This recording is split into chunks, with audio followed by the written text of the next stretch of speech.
ओंकार सतनाम करता पुरख निरभउ निर्वैर अकाल मूरत अजूनी सैभंग गुर प्रसाद।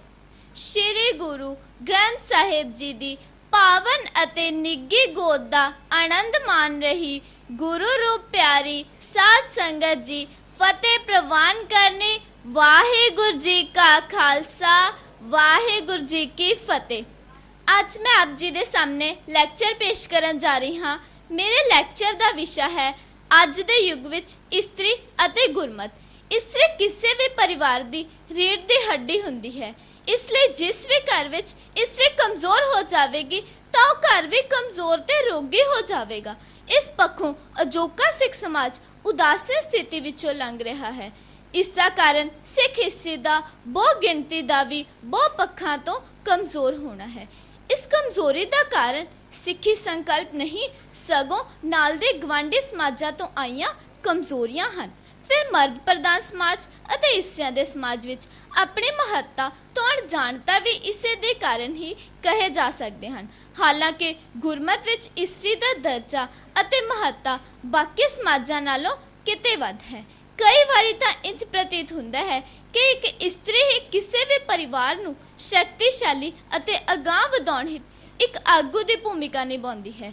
अकाल पुरख ने प्रारंभिक काल तो ही समुचे प्रकृति विच नर मादा अर्थात मर्द इस्त्री का अनिखर रिश्ता स्थापित किया, जिस तो बिना दृष्टि की होंद भी नहीं हो सकती। रब्बी दृष्टि विच नर मादा नूं बराबरता दिती गई है, भावें उन्हां दे कारज प्रकारजां विच कुछ विभिन्नता जरूर है। हुण गल आउंदी है औलाद दी। औलाद जो कि एक साझा शब्द है जिसदियां दो प्रमुख शाखावां हन। एक शाखा का नाम है पुत्र अते दूजी शाखा का नाम है धी। भावें कि अज इस रिश्ते विच कहण नूं इहो कुछ ही कहा जाता है कि लड़के ते लड़की विच कोई अंतर नहीं, पर यह निरीਆਂ कहण कथन ਦੀਆਂ गल्लां हन। लड़की दे जन्म वेले परिवारिक दिशा ही इस गल का प्रत्यक्ष सबूत हुंदी है कि लड़की दा साडे समाज विच की रुतबा है। पर अजिहा परिवार एक भी नहीं देखा जिहड़ा धी दी प्राप्ति लई कई कई पुत्र जम बैठा होवे ते हाले भी उसके अंदर धी प्राप्ति लालसा बरकरार होवे। सामी धर्म विच कहा गया है कि रब ने सृष्टि सिरजना वेले पहला मर्द बनाया अते फिर उससे सुते पए दी पसली कढ़ के इससे बना दी। प्राचीन यूनानी विद्वानां ने इसियां नूं सब बदियां दी जड़ तक कहा है। श्री गुरु ग्रंथ साहिब जी नूं छड्ड के बाकी जिन्ने भी धार्मिक ग्रंथ हैं उन्हां विचों कुछ क विरले ही होणगे, नहीं तो बाकी वधेरे ग्रंथां विच तां इस्त्री दी प्रशंसा प्रति विरलियां उदाहरणां ही दृष्टिगोचर हुंदियां हन। वधेरे बल तां उन्हां दे नुक्स लभण वाल ही रहा है। आधुनिक विद्या के प्रभाव नाल अज पढ़े लिखे वर्ग विच दाज ना लैण अते ना देण दा रुझान भी प्रगतिशील है। फिर भी इस उत्ते समाजिक अमल की काफ़ी ज़्यादा घाट है। उंज वेख्या जावे तां उच्च सिक्ख्या प्राप्ति चंगी सोच वाले उसारू नौजवान गिणात्मक पक्ष तो भी आटे विचों लूण दे समान हैं। सरकार वालों मादा भ्रूण हत्या नूं कानूनी अपराध घोषित करके इस उत्ते कैद जां जुर्माने की व्यवस्था भी की गई है।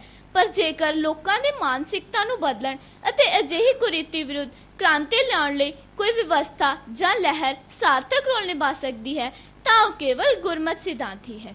गुरमत फिलासफी अते सिख रहत मर्यादा विच मर्द इस्त्री नूं बराबर दा दर्जा दिता गया है अते गुरमत हर प्रकार दे हिंसा दे खिलाफ है। गुरबाणी विच तां कन्या नूं मारना महापाप आख्या गया है। ब्राह्मण कैली कात कंजका अणचारी का तान फिटका फिटका कोड बदियां सदा सदा अभिमान पाए एते जाहे विसर नानक एक नाम। गुरबाणी विच तां कुड़ी मार दा बायकाट करके उसके पुरजोर शब्दां विच निखेधी की गई है। कुड़ी मार आदिक है जेते मन ते दूर ते आगे तेते। छेवें सतगुर श्री गुरु हरगोबिंद साहिब जी दे बचन हैं कि हर मां कोल एक बेटी जरूर होनी चाहिए है। सील खान कन्या एक होवे नहीं तो मां ग्रस्त विगोवे।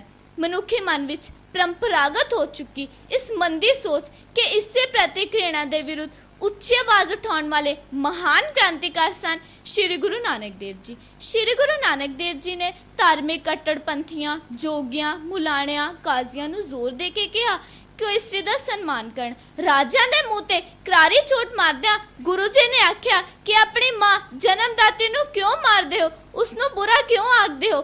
ਸੋ ਕਿਉਂ ਮੰਦਾ ਆਖੀਏ ਜੇ ਜੰਮੇ ਰਾਜਾਨ। ਸ਼੍ਰੀ ਗੁਰੂ ਅਮਰਦਾਸ ਜੀ ਨੇ ਇਸਤਰੀਆਂ ਨੂੰ ਮਰਦਾਂ ਦੇ ਬਰਾਬਰ ਦਾ ਮਾਣ ਸਤਿਕਾਰ ਬਹਾਲ ਕੀਤਾ। ਗੁਰੂ ਜੀ ਨੇ ਗੁਰਮਤ ਪ੍ਰਚਾਰ ਲਈ 22 ਮੰਜੀਆਂ ਵਿੱਚੋਂ 2 ਮੰਜੀਆਂ ਇਸੇ ਪ੍ਰਚਾਰਕ ਨੂੰ ਬਖਸ਼ੀਆਂ ਹਨ। ਗੁਰੂ ਜੀ ਨੇ ਕੁੰਡ ਕੱਢਣ ਦੀ ਭੈੜੀ ਰਸਮ ਦਾ ਖਾਤਮਾ ਕਰਨ ਦਾ ਉਪਦੇਸ਼ ਦਿੱਤਾ, ਵਿਧਵਾ ਵਿਆਹ ਨੂੰ ਉਤਸ਼ਾਹਿਤ ਕੀਤਾ ਅਤੇ ਸਤੀ ਦੀ ਭੈੜੀ ਰਸਮ ਦੀ ਜ਼ੋਰਦਾਰ ਸ਼ਬਦਾਂ ਵਿੱਚ ਨਿਖੇਧੀ ਕੀਤੀ। ਸਤੀਆ ਇਹਨਾਂ ਆਖੀਆਂ ਜੋ ਮੜਿਆ ਲੱਗ ਜਲਨ, ਨਾਨਕ ਸਤੀਆ ਜਾਣੀਆਂ ਜੇ ਬਿਰਹੇ ਚੋਟ ਮਰਨ। ਇਸੇ ਕਮਜ਼ੋਰੀ ਦਾ ਨਾਮ ਨਹੀਂ, ਸਗੋਂ ਇਸੇ ਦੀ ਬਲਵਾਨ ਸ਼ਕਤੀ ਹੈ। ਅਜਿਹਾ ਕੋਈ ਵੀ ਖੇਤਰ ਨਹੀਂ ਜਿੱਥੇ ਇਸ ਨੂੰ ਮੌਕਾ ਮਿਲਿਆ ਹੋਵੇ ਅਤੇ ਉਸਨੇ ਕਮਜ਼ੋਰੀ ਵਿਖਾਈ ਹੋਵੇ। ਬੀਬੀ ਅਮਰਤ ਜੀ ਦੀ ਪ੍ਰੇਰਨਾ ਕਰਕੇ ਹੀ ਤਾਂ ਗੁਰੂ ਅਮਰਦਾਸ ਜੀ ਨੂੰ ਗੁਰਗੱਦੀ ਪ੍ਰਾਪਤ ਹੋਈ। ਬੀਬੀ ਭਾਨੀ ਜੀ, ਭੈਣ ਨਾਨਕੀ ਜੀ, ਮਾਤਾ ਸਾਹਿਬ ਕੌਰ ਜੀ ਦੀ ਮਹਾਨਤਾ ਕਿਸੇ ਤੋਂ ਲੁਕੀ ਛਿਪੀ ਨਹੀਂ। ਮਾਤਾ ਭਾਗ ਕੌਰ ਆਦਿ ਸਿੱਖ ਧਰਮ ਦੀਆਂ ਮਹਾਨ ਸਿੰਘਣੀਆਂ ਹਨ, ਪਰ ਫਿਰ ਵੀ ਪਤਾ ਨਹੀਂ ਪੜ੍ਹੇ ਲਿਖੇ ਲੋਕ ਅੰਧ ਵਿਸ਼ਵਾਸੀ ਸਾਧੂਆਂ ਦੇ ਡੇਰਿਆਂ ਤੇ ਜਾ ਕੇ ਪੁੱਤਰ ਪ੍ਰਾਪਤੀ ਲਈ ਖੱਜਲ ਖੁਆਰ ਕਿਉਂ ਹੋ ਰਹੇ ਹਨ। ਪੁਰਾਣੇ ਸਮਿਆਂ ਵਿੱਚ ਔਰਤ ਨੂੰ ਪੈਰ ਦੀ ਜੁੱਤੀ ਸਮਝਿਆ ਜਾਂਦਾ ਸੀ, ਉਸ ਨੂੰ ਨੀਵੇਂ ਪਸ਼ੂ ਦੇ ਸਮਾਨ ਸਮਝਿਆ ਜਾਂਦਾ ਸੀ ਅਤੇ ਮਰਦ ਦੇ ਗੁਲਾਮ ਬਣਾਇਆ ਜਾਂਦਾ ਸੀ। ਗੁਰੂ ਨਾਨਕ ਸਾਹਿਬ ਨੇ ਇਸਤਰੀਆਂ ਨੂੰ ਮਰਦਾਂ ਦੇ ਬਰਾਬਰ ਦਾ ਮਾਨ ਸਤਿਕਾਰ ਬਹਾਲ ਕੀਤਾ ਅਤੇ ਸਿਰ ਉੱਚਾ ਚੁੱਕ ਕੇ ਜ਼ਿੰਦਗੀ ਜਿਉਣ ਦਾ ਹੱਕ ਦਿੱਤਾ। ਪਰ ਅੱਜ ਦੀ ਔਰਤ ਇਸ ਗੱਲ ਤੇ ਪਹਿਰਾ ਨਹੀਂ ਦੇ ਰਹੀ। ਅੱਜ ਦੀ ਔਰਤ ਆਪਣੇ ਆਪ ਤੇ ਮਾਣ ਮਹਿਸੂਸ ਕਰਦੀ ਹੈ ਕਿ ਉਹ ਮਰਦ ਨਾਲ ਕਦਮ ਮਿਲਾ ਕੇ ਚੱਲ ਸਕਦੀ ਹੈ। ਅੱਜ ਦੀ ਔਰਤ ਪੜ੍ਹਨ ਅਤੇ ਹਰੇਕ ਖੇਤਰ ਵਿੱਚ ਮਰਦ ਤੋਂ ਅੱਗੇ ਹੈ। ਜੇਕਰ ਅੱਜ ਦੀ ਔਰਤ ਇਨਫੈਰੀਓਰਿਟੀ ਕੰਪਲੈਕਸ ਅਰਥਾਤ ਹੀਨ ਭਾਵਨਾ ਨੂੰ ਤਿਆਗ ਕੇ ਆਪਣੇ ਅੰਦਰ ਲੁਕੀ ਸ਼ਕਤੀ ਨੂੰ ਪਛਾਣੇ ਤਾਂ ਔਰਤ ਵਰਗ ਦੀਆਂ ਸਮੂਹ ਮੁਸ਼ਕਿਲਾਂ ਦੂਰ ਹੋ ਸਕਦੀਆਂ ਹਨ। ਇਨਫੈਰੀਓਰਿਟੀ ਕੰਪਲੈਕਸ ਦੀ ਪਹਿਲੀ ਉਦਾਹਰਣ ਹੈ ਰੱਖੜੀ। ਜਿਸ ਤਰ੍ਹਾਂ ਇੱਕ ਔਰਤ ਆਪਣੇ ਭਰਾ ਦੇ ਰੱਖੜੀ ਬੰਨ੍ਹਦੀ ਹੈ, ਇਹ ਵੀ ਔਰਤ ਦੀ ਸਭ ਤੋਂ ਵੱਡੀ ਕਮਜ਼ੋਰੀ ਹੈ। ਅਤੇ ਇਸ ਦੀ ਦੂਜੀ ਉਦਾਹਰਣ ਹੈ ਜਿਸ ਤਰ੍ਹਾਂ ਇੱਕ ਔਰਤ ਆਪਣੇ ਪਤੀ ਦੀ ਲੰਬੀ ਉਮਰ ਲਈ ਵਰਤ ਰੱਖਦੀ ਹੈ, ਇਹ ਵੀ ਇੱਕ ਔਰਤ ਦੀ ਕਮਜ਼ੋਰੀ ਹੀ ਹੈ। ਅਤੇ ਇਹਨਾਂ ਦੋਨਾਂ ਉਦਾਹਰਣਾਂ ਨੂੰ ਸਿੱਖ ਰਹਿਤ ਮਰਿਆਦਾ ਵਿੱਚ ਮਨਮਤ ਆਖਿਆ ਗਿਆ ਹੈ। ਜੇਕਰ ਅੱਜ ਦੀ ਔਰਤ ਇਹਨਾਂ ਦੋਨਾਂ ਉਦਾਹਰਣਾਂ ਨੂੰ ਤਿਆਗ ਦੇਵੇ ਤਾਂ ਦਾਜ ਵਰਗੀ ਲਾਨਤ ਖਤਮ ਹੋ ਸਕਦੀ ਹੈ, ਭਰੂਣ ਹੱਤਿਆ ਵਰਗਾ ਪਾਪ ਖਤਮ ਹੋ ਸਕਦਾ ਹੈ। ਅੰਤ ਵਿੱਚ ਮੈਂ ਇਹੋ ਹੀ ਕਹਿਣਾ ਚਾਹਾਂਗੀ ਕਿ ਸਾਨੂੰ ਇਸ ਖਤਰਨਾਕ ਸਮੱਸਿਆ ਨਾਲ ਨਜਿੱਠਣ ਲਈ ਸਾਨੂੰ ਸਾਰਿਆਂ ਨੂੰ ਹੀ ਬਿਨਾਂ ਕਿਸੇ ਭੇਦਭਾਵ, ਊਚ ਨੀਚ, ਜਾਤ ਪਾਤ, ਗੁਰਮਤ ਸਿੱਖਿਆ ਅਰਥਾਤ ਸ਼੍ਰੀ ਗੁਰੂ ਗ੍ਰੰਥ ਸਾਹਿਬ ਜੀ ਦੀਆਂ ਸਿੱਖਿਆਵਾਂ ਅਨੁਸਾਰ ਚੱਲਣ ਦੀ ਲੋੜ ਹੈ। ਇਸੇ ਵਿੱਚ ਹੀ ਵਿਅਕਤੀ, ਸਮਾਜ, ਦੇਸ਼ ਅਤੇ ਸਮੁੱਚੇ ਮਨੁੱਖੀ ਜੀਵਨ ਦਾ ਭਲਾ ਹੈ।